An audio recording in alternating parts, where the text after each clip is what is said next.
Un rapport en béton céleste. Nous sommes mardi 20 janvier 2026, il est environ 10 heures et je veux vous montrer par cette vidéo en quoi consiste mon travail, qu'est-ce que j'ai réalisé toute cette année 2025 en tant qu'experte dans la lutte contre la pédocriminalité et les sectes. Effectivement, j'ai réalisé plusieurs rapports, dont le premier s'intitule Conclusion rapport, base de la loi contre le contrôle coercitif et les sectes. Voilà, ce rapport, je l'ai publié en tant que tel sur LinkedIn. Pourquoi? Eh bien, que c'était des conclusions que j'avais réalisées pour protéger mon fils de son père pédocriminel et psychopathe. J'ai donné ce rapport, j'avais déjà commencé à le réaliser à partir de janvier 2025, puisque je n'avais plus d'avocate officielle. Et que celle que j'ai choisie, c'est ma fille, maître Anna Desgremont. Je l'ai choisie en décembre 2024, non seulement parce qu'elle est brillante, mais en plus parce que je veux la protéger de cette secte pédocriminelle et satanique, franc-maçonnerie et psychanalyse dans laquelle nous sommes nés et dans laquelle mes enfants sont pris en otage encore à ce jour, plus pour très longtemps. Donc, l'argument en plus qui me vient maintenant, c'est que de toute façon, ce sera la seule avocate qui pourra le faire, parce que tous les avocats que je contacte, ou du coup maintenant qui me contactent spontanément parce qu'ils ont envie de me défendre et de prendre ma cause, eh bien tous sont sous contrôle coercitif les uns après les autres. J'en ai déjà cité des noms. Donc aujourd'hui, je veux vous montrer en quoi consiste mon travail. Je l'ai déjà publié, ce premier rapport, ainsi que les suivants, puisqu'il y a eu des suites, bien entendu, sur LinkedIn. Donc je vous le rappelle, parce que je suis experte et que je prouve tout ce que je dis, tous les faits et que je dénonce, et les auteurs, sur la base du non-respect de la loi et de la déontologie. Donc ces gens devront s'expliquer. Ensuite, je souhaite freiner les criminels. Ils détestent avoir des noms sur des listes, donc les serpents n'aiment pas le bruit, c'est bien connu. Ensuite, évidemment, il est question ici de protéger mes enfants. J'œuvre et j'agis dans l'intérêt suprême de mes enfants et moi-même, ainsi que dans l'intérêt du jeune Benoît Gallas, qui est le frère de cœur de mon fils, que mon fils protège en se sacrifiant. Donc, là, il y a vraiment des enjeux majeurs. Il y a aussi le fait que je souhaite libérer les otages, c'est-à-dire tous les professionnels qui sont contraints et soumis par contrôle coercitif par les membres de cette secte, dont, je le rappelle, les gouvernants sont le couple gouvernemental, le couple présidentiel et les ministres qu'ils ont choisis comme pions et qu'ils mettent. Alors les ministres et pas seulement, il y a aussi au niveau du Conseil d'État, et comme je vais vous le prouver tout à l'heure, voilà, ça monte très haut, et moi j'ai démantelé cette secte jusqu'au sommet de l'État. Voilà. Donc c'est très important, le bien commun de notre société est concerné, et vraiment, c'est la raison pour laquelle je suis sortie de la confidentialité de mon dossier. Je n'ai pas eu le temps, en plus, en agissant en urgence, de cacher les noms, les adresses, etc. Donc il n'en était pas question, et finalement, c'est bien comme cela, parce que je crois que réellement, c'est la seule façon de libérer les otages, que ce soit les enfants, que ce soit les adolescents. Je rappelle que l'adolescence est un concept marketing. Nous sommes enfants jusqu'à 23 ans. Notre cerveau n'est mature qu'à 23 ans. Donc nous devons la protection à nos jeunes jusqu'à 21 ans.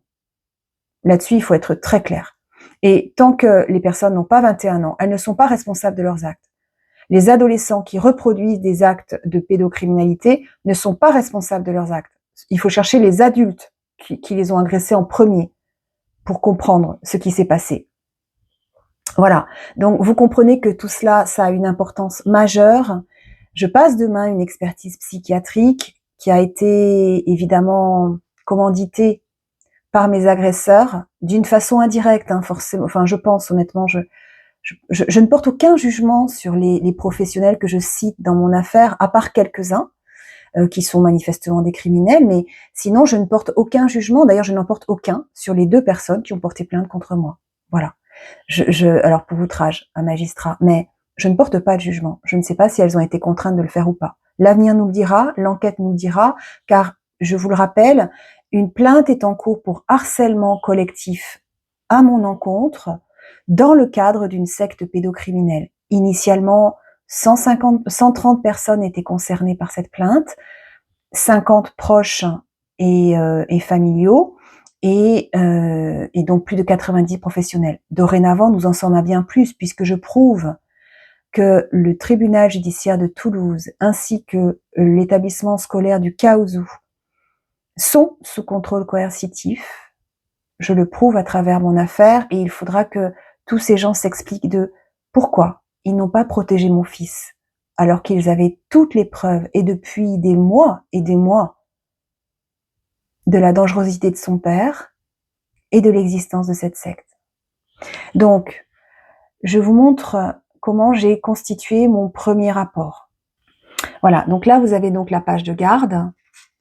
Et dans un premier temps, j'ai montré le comportement similaire à celui d'un agresseur sexuel selon le rapport de la Civis 1.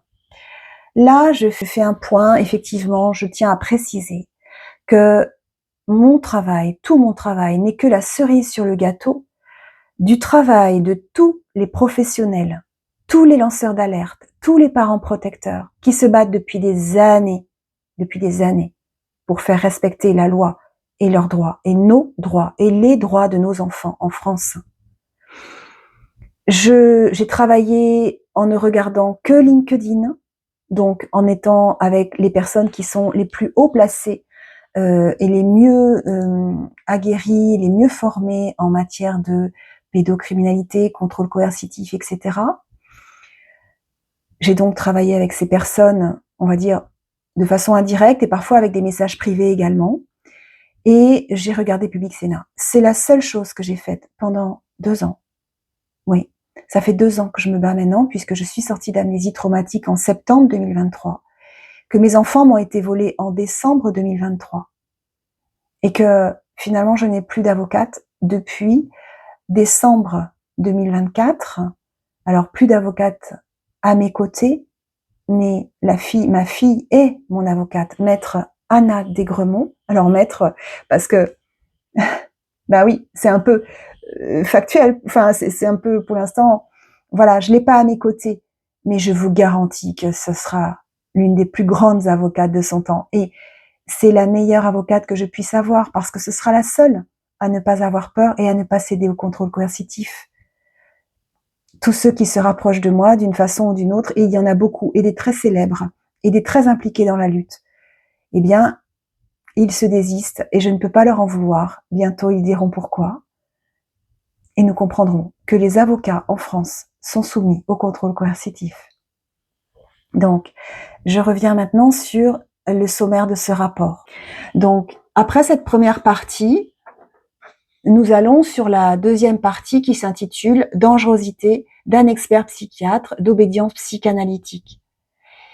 Ensuite, sous le regard du contrôle coercitif. Oui, parce que là, j'ai rencontré le docteur Andrea Greventila et j'ai pu comprendre que ce qu'est le contrôle coercitif en février 2026. Ensuite, vous avez l'existence d'un réseau pédocriminel. Voilà, un réseau qui couvre les pédocriminels en France. Et vous voyez que je vais très loin. Je vais très très loin dans dans l'analyse et dans les preuves que j'apporte, puisque je vous rappelle que toutes les preuves que j'apporte sont écrites, donc sur la base d'échanges de mails, de textos, de courriers également, envoyés en recommandé et reçus en recommandé. Donc toutes les bases de mon travail et de mes preuves sont des bases écrites. C'est bien la raison pour laquelle je n'ai aucune plainte en diffamation. Les criminels savent que j'ai toutes les preuves. Et évidemment, une plainte en diffamation, ça veut dire quoi? Ça veut dire un procès en diffamation qui n'aura pas lieu en huis clos, évidemment.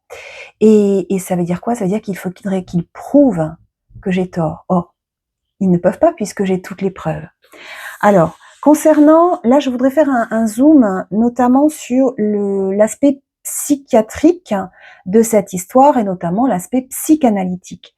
Alors, cette expertise donc a été réalisée, voilà, la demande qui a été faite par le JAF était une expertise assez précise, donc je vous en donne, voilà. Donc ça c'est une. Alors je donnerai très peu de pièces jointes parce qu'une affaire est en cours. Néanmoins, je crois qu'il est quand même important de prouver à quel point mon affaire est sérieuse. Donc là, vous voyez par exemple que la date limite de dépôt du rapport était le 23 décembre 2024. Donc vous voyez bien que c'est le docteur Marc-Antoine Podlitsky qui était chargé de cette affaire. Et voilà. Et donc là, c'était les premiers les éléments qu'il avait à accomplir. Alors, ce docteur Podlitsky, eh bien, vous pouvez constater qu'il publie à la bibliothèque de Sigmund Freud. Il a publié un article qui s'intitule Entrée, plat, dessert, le tout à l'hôpital et en famille en 2021. Donc, Marc-Antoine Podlitsky. Par ailleurs, j'ai également eu Maya, enfin, on va dire que j'ai eu affaire à un des services de l'hôpital Marchand qui s'appelle l'EMIC, l'équipe mobile d'intervention de crise, qui est dirigée par le docteur Romain Pagès.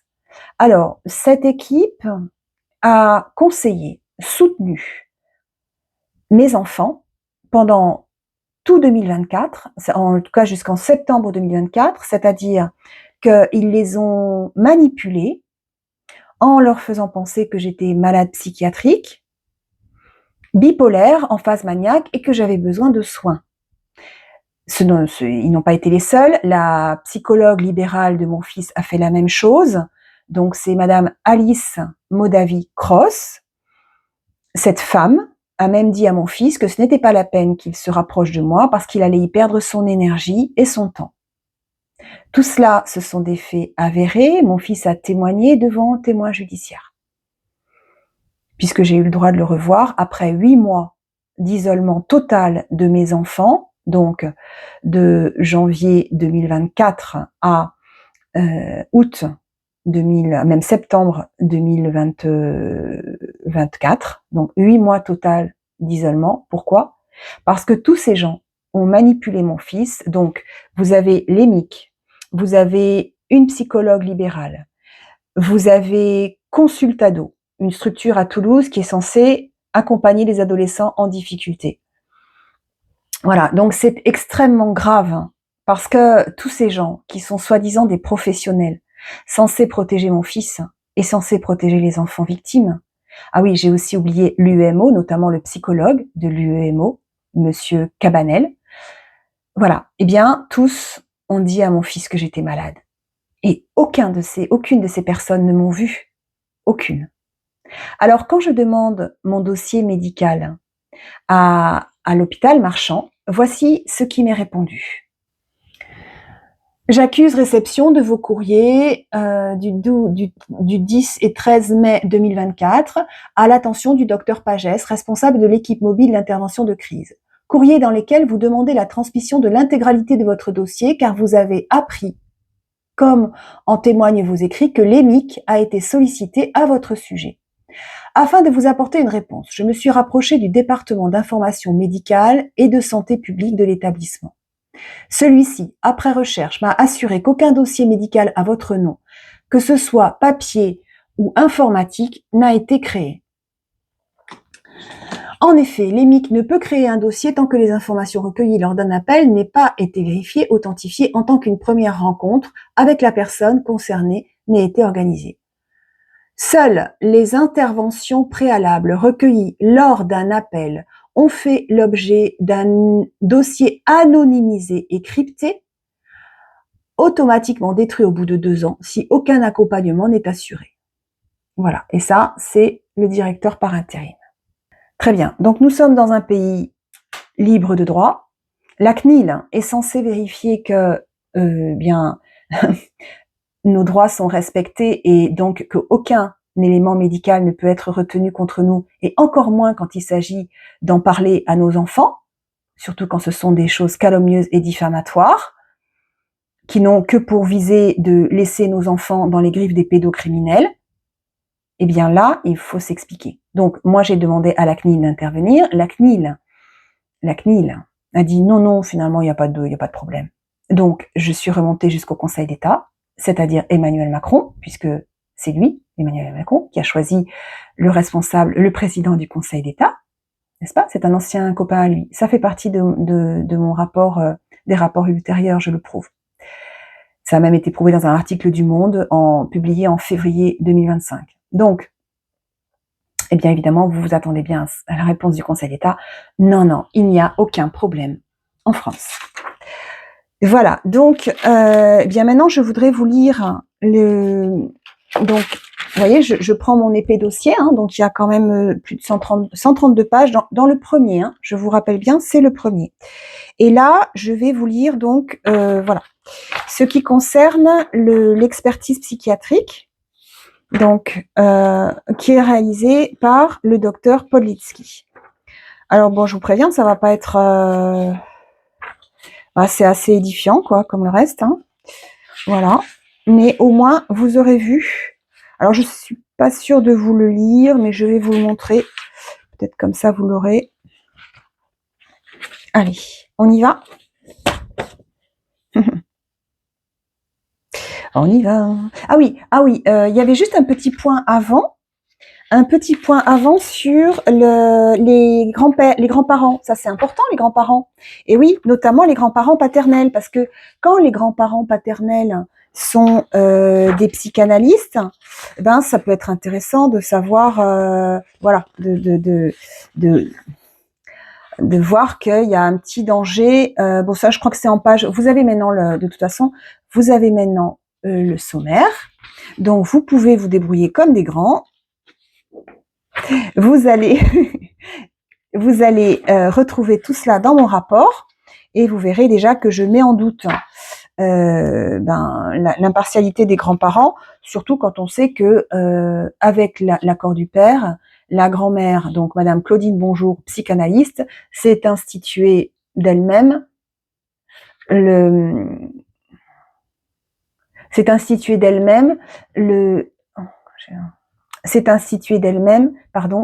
j'ai eu des appels, la thérapeute de mon fils en 2021. Voilà. Donc là, je reviens sur la dangerosité d'un expert psychanalyste. Donc, vous voyez, le 15 janvier 2024, Madame Sophie Alric a demandé au docteur Podlitsky le rapport d'expertise psychiatrique de Monsieur Bonjour, Jules Bonjour et elle-même, l'informant de son absence de conseil pour la rédaction de ses conclusions. Je saute les pièces jointes, mais vous voyez l'intérêt des rapports que j'ai réalisés, c'est que je cite les noms des pièces jointes, ce qui permet, en faisant le parallèle entre le sommaire et le bordereau des pièces jointes, de comprendre immédiatement la solidité de mon rapport et en quoi il retourne. Et ça aussi, je l'ai publié sur LinkedIn. Je vous invite vraiment à regarder mes articles sur LinkedIn qui s'intitulent « Vaincre la secte pédocriminelle ». Et ils sont constitués de 19 actes. Le 20, ça sera pour la victoire finale. J'attends la photo de mes enfants. L'article est prêt. Et il y a 2 articles complémentaires. Donc, le premier, c'est scène d'esprit internée de force et d'office. Ça se passe en France. Et le deuxième, c'est tentative d'anéantissement jusqu'au contrôle judiciaire et voilà, la mise en garde à vue. Donc, je continue. Madame Sophie Alric a reçu le rapport d'expertise en même temps qu'il a été envoyé au greffe par mail le 23 janvier 2024 à 13h35. Donc, je vous rappelle, normalement, l'expert devait donner son expertise avant et effectivement, c'est ce que j'explique. Cette présente partie 3 constitue un complément aux conclusions transmises au JAF le 23 janvier 2024, rédigé en l'absence des rapports d'expertise, partie 2. Madame Sophie Alric n'a pas reçu de conclusion écrite de la partie adverse, pourtant demandeuse en référé à bref délai auprès du JAF, donc dans une situation qu'elle estimait d'urgence le 15 juin 2024. Madame Sophie Alric ne connaissait pas ses intentions, plaidoirie orale ou demander un report d'audience, pour cette audience devant le JAF du lundi 27 janvier 2025 à 9 heures, fixée par ordonnance du 22 juillet 2024. Les conclusions fournies par la partie adverse ultérieurement montrent qu'elle ne fondait ses arguments à l'encontre de la mère de Jules qu'exclusivement sur le rapport des expertises psychiatriques. Dans les 3 expertises, il est intéressant de noter que l'expert a retranscrit mot pour mot les dires de chacun. Sur l'expertise de Madame Sophie Alric, l'expert note « Le récit peut devenir à certains moments décousu. Il ne semble pas tenir compte du fait que Madame Sophie Alric est neuroatypique, c'est-à-dire qu'elle a une pensée en arborescence, à l'inverse de Monsieur Bonjour, qui semble avoir une pensée linéaire de type 1, 2, 3, caractéristique des personnes neuroatypiques. Il faut également considérer que raconter une histoire dense telle que celle de Madame Alric en 1 heure d'entretien révèle de l'exploit. Elle a néanmoins réussi à en faire un exposé global reprenant 50 ans de vie d'une façon transparente, authentique et sincère. Le docteur Podlitsky évoque des propos que nous comprenons mal et qui peuvent paraître cohérents, parfois insinués d'un certain mystère. Nous comprenons que sa mère est décédée en octobre 2023. Donc, vous voyez en italique, je reprends à chaque fois les propos donc de l'expert. Effectivement, Madame Alric n'a pas jugé nécessaire, sachant son temps d'entretien compté, d'expliquer que sa mère lui a fêté tous ses anniversaires d'enfance à partir de ses 9 ans, sur la tombe de son grand-père adoré, qu'elle lui a présenté ses condoléances de l'avoir fait naître un 31 octobre, le jour de ses 50 ans, et pour finir, qu'elle est décédée de mort lente et naturelle, le jour de ses 53 ans, précisément 2 heures avant celle de sa naissance. Cela aurait pu être difficilement entendable et pourtant, acte de décès disponible sur demande. Lorsque le docteur Podlitsky évoque une labilité émotionnelle, il semble oublier que Madame Sophie Alric est désenfantée depuis 1 an, ce qui ne saurait laisser insensible aucune mère ni aucun père. Il évoque également des éléments de persécution, des idées interprétatives fortement déformées, mettant en doute ce point. Les preuves fournies dans la demande de protection judiciaire répondront à son doute qu'il se permet d'émettre jusqu'à faire un diagnostic après 1 heure d'entretien. Le juge appréciera les preuves supplémentaires fournies ici par la lettre remise au procureur en complément de la plainte posée par Madame Sophie Alric contre son père le 23 mai 2024, accompagnée de l'attestation rédigée le 22 juin 2022 par Madame Sophie Alric pour protéger une femme âgée et vulnérable, première cause du harcèlement qu'elle subit de son père et son frère, et les copies des titres financiers qui, encore une fois, prouvent la véracité des propos de Madame Alric. Le tableau récapitulatif, écrit de la main de Monsieur Robert Alric, les titres donnés à sa fille, aurait permis au docteur Podlitsky d'être objectif sur ce point. L'idée de lyrisme, décrite par l'expert, n'est rien d'autre que la description d'une écriture inspirée, comme peuvent en témoigner de nombreux écrivains, dont Amélie Nothomb, Christian Bobin, etc. Sans que Madame Sophie Alric ait la prétention de se comparer à ces auteurs prestigieux, elle mettra volontiers à disposition de l'expert les quelques 200 textes qui se sont écrits sous sa plume, dont le premier, lorsqu'elle était âgée de 12 ans, conservé par son ami d'enfance. Sujet du texte était amusant. Il pourra y constater qu'il n'y a aucune rature, comme elle le lui dit en toute humilité. Le positionnement mégalomaniaque prête d'autant plus à sourire que, de la même façon que les écrivains suscités et tant d'autres artistes, Madame Alric n'attribue justement pas ce talent d'écriture qu'à sa seule personne, mais bien au contraire, à une force supérieure qu'elle nomme Dieu, mais peu importe son nom. Madame Alric affiche en toute honnêteté sa spiritualité. Cela lui serait-il aussi reproché? Il faudra alors condamner les 2 milliards de catholiques, les 2 milliards de musulmans, les plus de 600 millions de juifs et les quelques 623 millions de bouddhistes à travers le monde. Quant aux idées mal structurées, ces présentes conclusions, écrites par Madame Sophie Alric, seule, et tandis qu'elle n'est pas de la profession d'avocate, tendent à montrer une pensée au contraire très structurée. Les hommes et les femmes de loi apprécieront. Le docteur Poblitsky, après 1 heure d'entretien, va à l'encontre des professionnels qui suivent Madame Sophie Alric depuis des années.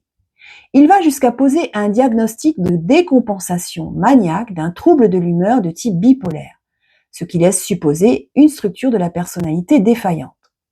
C'est d'autant plus troublant que Madame Alric a déjà passé de multiples expertises. Effectivement, comme elle le racontait, une fois encore en toute transparence, la seule stratégie trouvée par maître Gisèle Halimi, encore une fois, il y a la convention d'honoraires, pour protéger Anna d'Aigremont, l'enfant de Madame Alric issue d'un premier mariage, fut de lui permettre de grandir le temps d'expertise psychiatrique. Nous passions derrière Outreau et le SAP, syndrome d'aliénation parentale, faisait fureur. Madame Alric a donc rencontré 3 experts sur une procédure qui a duré 7 ans et aucun n'a posé un tel diagnostic sur Madame Alric, ni d'une quelconque défaillance mentale, ni d'une quelconque dangerosité sur sa fille, comme le prouvent dès le départ les premières conclusions du premier expert, le docteur Gucciari. Encore une fois, je fournis les preuves. Il est peu probable que la structure de la personnalité de Madame Alric ait évolué dans le sens décrit par le docteur Podlitsky, d'autant qu'elle a été accompagnée par des professionnels compétents, hors obédience psychanalytique, depuis ces 10 dernières années. Il faut reconnaître que les accompagnements dont elle a bénéficié par les psychanalystes, amis recommandés par Monsieur Jean-Pierre Bonjour, j'aurais pu écrire le docteur, entre guillemets, Jean-Pierre Bonjour, expert, psychiatre, psychanalyste auprès des tribunaux de Toulouse et Montauban, l'ont toujours mené par dans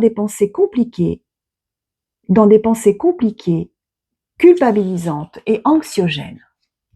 La notion de sortie d'amnésie et de stress post-traumatique, salvateur, comme l'ont écrit les soignants de Madame Sophie Alric, ne sont d'ailleurs pas mis en exergue par l'expert.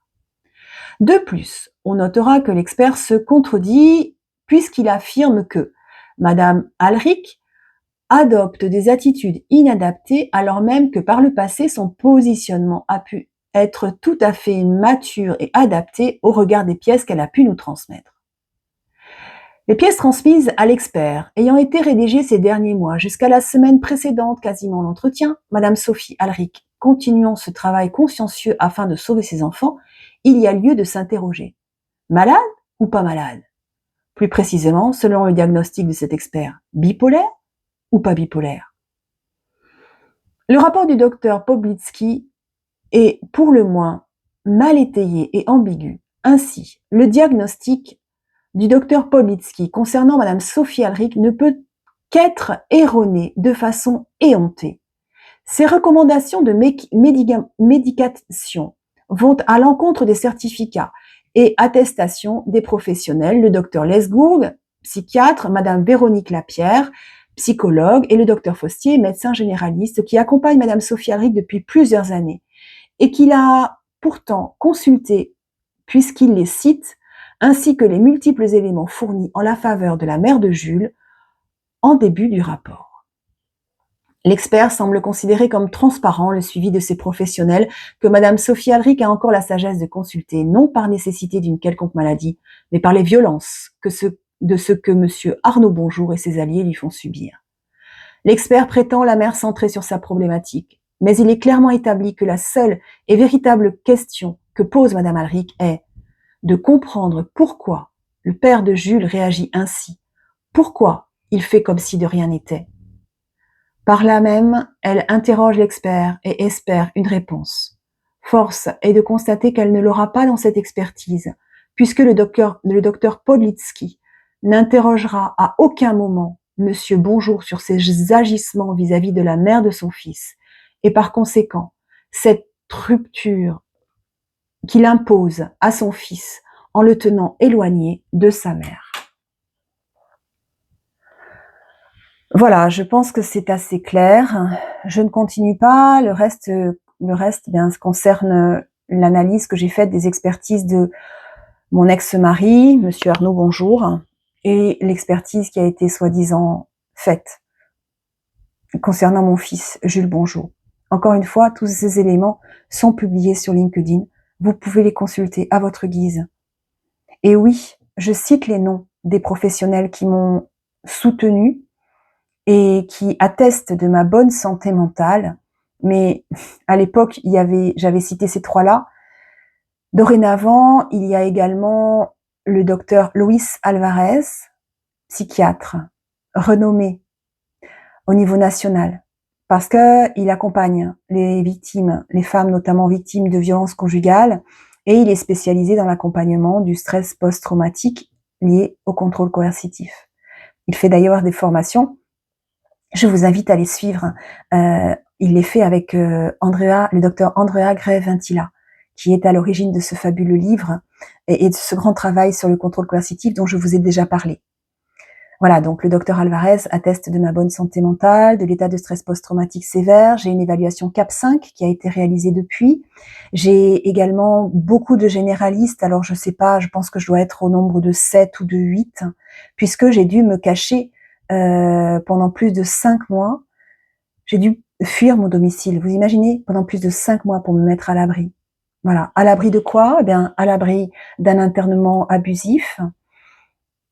Je vous rappelle que la psychiatre de garde qui m'a vue le 16 mai, au bout de 12 heures d'internement abusif, après avoir passé un scanner, après avoir dû accepter électrocardiogramme, scanner, prise de sang, en restant très calme parce que je comprenais ce qui se passait, m'a dit: Madame Alric, vous n'avez rien à faire ici, à part l'inquiétude de votre famille.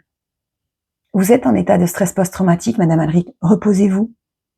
Voilà, donc vous imaginez bien, malgré tout, elle m'avait prévenue, elle m'avait dit: ils vont recommencer, Madame Alric. Et elle avait raison. Et tous mes soignants régulièrement me disent: Madame Alric, partez. Voilà. Donc, je suis dans cette situation-là.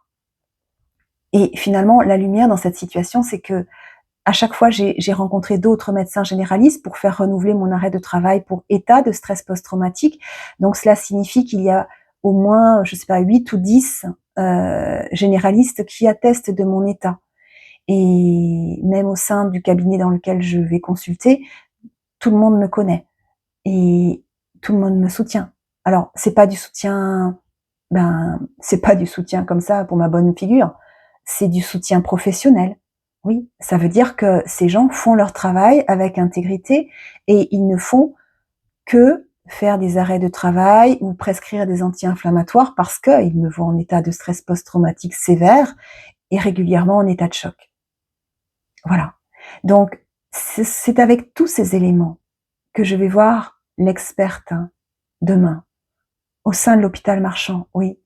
Là où il y a beaucoup de mes ennemis, que j'appelle mes adversaires. Parce que je veux malgré tout, malgré les coups que je reçois, je veux rester dans le respect de chacun. Je crois que nous sommes tous enfants de Dieu. Nous n'avons pas à juger. Nous ne sommes là que pour une seule chose: aimer. Alors oui, mettre les criminels en prison, protéger nos enfants, c'est une évidence. Mais pour le reste, je rentrerai pas dans la haine. Non, je suis factuelle. Oui, j'adopte une attitude professionnelle, c'est-à-dire que je fais un pas de côté, ce qui me permet d'activer ma part adulte. Je vous en ai parlé dans la vidéo sur l'enfant intérieur. J'active ma part adulte de façon à être hors émotionnel. Et en faisant cela, je suis hyper professionnelle et du coup hyper efficace. Sans compter que, effectivement, oui, je travaille en équipe avec les anges. Sans eux, je n'aurais jamais pu réaliser tout ce travail. Et quand les policiers ont vu le contenu de ma plainte, et c'est eux-mêmes qui ont étendu ma première plainte à tous les professionnels cités dans mon affaire sur la base de mon travail. Vous imaginez, c'est pas moi qui ai étendu cette plainte et qui l'ai qualifiée de harcèlement collectif dans le cadre d'une secte pédocriminelle. Ce sont des professionnels intègres, encore libres de l'être, mais franchement harcelés, je vous le dis. Mais ça va bien se passer, on va les libérer aussi et bientôt, tout le monde, on pourra tous travailler selon nos valeurs dans le cadre de la loi et de la déontologie. En attendant, quand ils ont vu mon dossier, ils m'ont dit: Madame Marie, c'est incroyable, parce que c'est le travail de toute une équipe pendant plusieurs années. Voilà. c'est comme ça. Je suis accompagnée. C'est ma mission d'âme, sauver les enfants, protéger tous les enfants de France et œuvrer pour la paix sociale. Je m'appelle Sophie Alric. Je suis experte dans la lutte contre la pédocriminalité et les sectes. Je suis mère universelle et prophétesse pour ma plus grande joie. Et je suis présidente de l'association La Voix de Sophie et candidate aux prochaines élections présidentielles qui auront lieu avant 2027. Emmanuel Macron va tomber bien avant, le château de cartes est déjà en train de s'écrouler. À bientôt.